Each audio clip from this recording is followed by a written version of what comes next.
I've heard you say that there's a difference between listening to music and hearing the music, which I agree with 100%. My question is, do you think that a knowledge of music theory helps the listener to hear the music better, or does it hinder that? I mean, because a lot of times I'm sitting around, I'm trying to figure out one of your more complex compositions, and I'm lost in the theory part of it. I don't know if I'm really hearing music then or listening to it. Thank you, sir. David?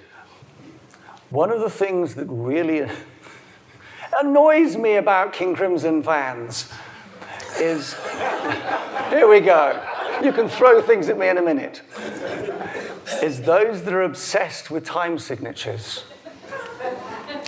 As in, you get people say, oh gosh, I've been listening to this music and I'm counting and I think this is a bar of 17 and this is a bar of this.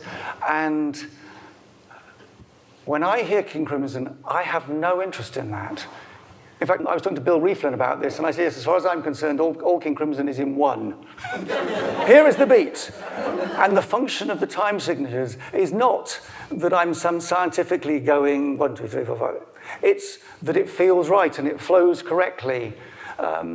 When I very first was flown out to Seattle to do halfway through a League of Crafty Guitarists tour, and was presented with You're Now the Sound Engineer, they were playing an early version of the piece Thrack. And halfway through Thrack, there was a large reverb event that I had to kick in. And after about the second rehearsal, I kicked it in. And John Sinks, who was the assistant engineer, said, goodness, David, you've worked it out. You've been counting the however many bars, the 5 bars of 7, so that you know where it is. And I said, no, I haven't. I simply know that the rhythm goes da-da-da-da-da-da-da-da-da-da-da. This is my moment. As in, I was experiencing the joint effect of the 5s and the 7s. So I think there's a point at which music is meant to be experienced in the body, not counting with the head. There is a slight flip side to that, which I referred to yesterday, actually, with audiences from Shakespeare's period, which is that Shakespeare could only write those plays because the audience was sufficiently well educated to understand all the nuances that he was putting into the plays. So there is probably a point at which there would be some music that couldn't be appreciated or couldn't be listened to correctly without a certain knowledge. But my final thought actually was when you were describing the difference between listening and hearing, I was thinking about us sitting up here, because if you imagine we were sitting here and you were all hearing us and not listening to us, well, it would mean that we're actually talking to ourselves. Nobody is listening to us. You'd be hearing us and not listening. The two are quantitatively completely different. Number of responses. Firstly, listening is what we do. Hearing is when it comes to us. So hearing is when we go to music. Listening is when music says, all right, I'll come your way. And we hear it.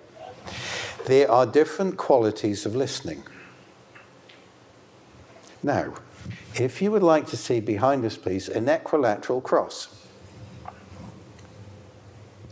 And on the left, shall we say, the listener, the person who is engaged and sufficiently attentive to be able to listen to the music. On the right, see the word connoisseur.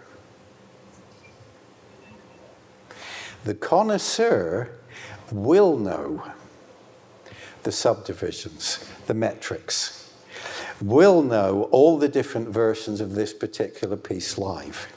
It will enable them to engage at a certain level